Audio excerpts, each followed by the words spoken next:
नमस्कार, मैं उपेंद्र कुमावत और आप देख रहे हैं सीबी लाइव। आज हम यहाँ गणपुर चौकड़ी पर पहुँचे हैं, जहाँ पर लौह पुरुष सरदार वल्लभ भाई पटेल की जन्म जयंती पर आज भाजपा प्रत्याशी जयदीप पटेल ने यहाँ पर माल्यार्पण किया है। और सुबह से लगातार आज हम जयदीप पटेल के साथ में हैं, जो कि गांव-गांव, फलिए-फलिए और मजरे-मजरे जाकर अपने चुनाव प्रचार में लगे हुए हैं। आज हम इनसे जानना चाहेंगे कि किन मुद्दों को लेकर आप जनता के बीच में जा रहे हैं और किन मुद्दों को लेकर आप जनता से वोट मांग रहे हैं।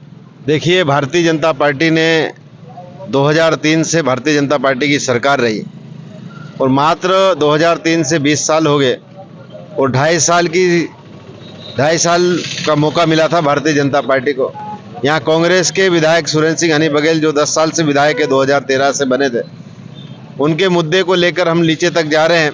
और जो भारतीय जनता पार्टी ने विकास किया है, उस विकास को लेकर हम जनता से पूछ रहे। जनता को जो फ्री में राशन मिल रहा है, प्रधानमंत्री आवास मिले हैं, लाडली बहना है, आयुष्मान कार्ड हो, संबल योजना, ऐसी बहुत सारी जो सरकार की महत्वपूर्ण योजना है, लाडली लक्ष्मी योजना है, उनको हमको नीचे तक बूथ पर ले जाने का काम कर रहे हैं। और बूथ के कार्यकर्ता भी सक्रिय रूप से उनसे बात कर रहे हैं और उस योजना को नीचे तक धरातल पे गांव की जनता से पूछ रहे। साथ ही जो हनी बघेल ने 10 साल में विकास कार्य नहीं किए, आप भी आज मेरे साथ दिन भर मौजूद थे और आपने भी देखा कि कई गांव में कई महिलाओं ने कहा कि हनी बघेल जीतेंगे, को तो आज तक हमारे मुहल्ला में आए नहीं, हमारे फले में 10 साल से जीत कर गया, उसके बाद आया नहीं।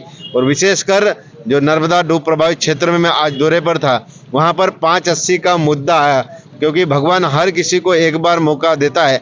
भगवान के आशीर्वाद से, नर्मदा जी के आशीर्वाद से हनी बघेल को एनवीडी का मिनिस्टर, नर्मदा घाटी का मिनिस्टर बनाया था और 15 महीने मिनिस्टर होने के बावजूद भी क्षेत्र की जनता को 580 दिला नहीं पाए। तो निश्चित रूप से उनके प्रति गांव को आक्रोश है और उन आक्रोश के कारण मैंने ये कहा है कि मुझे आशीर्वाद देते हैं और जनता मुझे आशीर्वाद देगी। और मैंने ये कहा है, जनता से विश्वास दिलाया कि मैं पहली प्राथमिकता से ये 580 का मुद्दा भी खत्म करूंगा करके जनता को मैंने ये कहा है। और मुझे विश्वास है कि इस प्रकार के जो मुद्दे आ रहे हैं नीचे तक, आज क्षेत्र की जनता, जिसे कल मैंने फॉर्म डाला था और वहाँ पर फार्म में जिस तरह से पूरा कुक्षी भगवामयी हो गया था, तो निश्चित रूप से इस बार कुक्षी में भारतीय जनता पार्टी का विधायक बनेगा, ये मुझे विश्वास है। कांग्रेस के घोषणा पत्र में अभी कांग्रेस ने महिलाओं के लिए 1500 रुपये प्रति माह देने के घोषणा पत्र में लिखा है और साथ ही किसानों को लेकर भी कई वादे इस बार और घोषणा पत्र में किए हैं। तो भारतीय जनता पार्टी उनके घोषणा पत्र और आपकी पार्टी की ओर से किन मुद्दों को घोषणा पत्र में शामिल किया जाएगा? देखिए, हमारे घोषणा पत्र में तो हम जो सरकार के हर गाँव में, कहीं पंचायत में 500 बहनों को, कहीं पंचायत में 1000 बहनों को जो लाडली बहना का दे रहे हैं, उनको घोषणा पत्र में लेंगे। जिनको प्रधानमंत्री आवास दिया, उनकी सूची भी घोषणा पत्र में रखेंगे।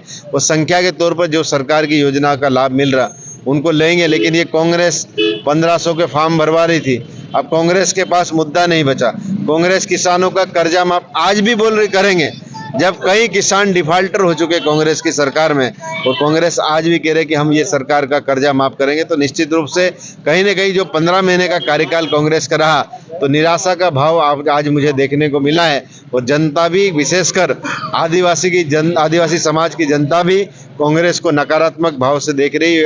कांग्रेस के लोगों को, उनको विश्वास नहीं है, जनता को भी, और आज उनको भी लग रहा है कि इनकी सरकार ही नहीं है तो ये कुछ करने वाले नहीं है।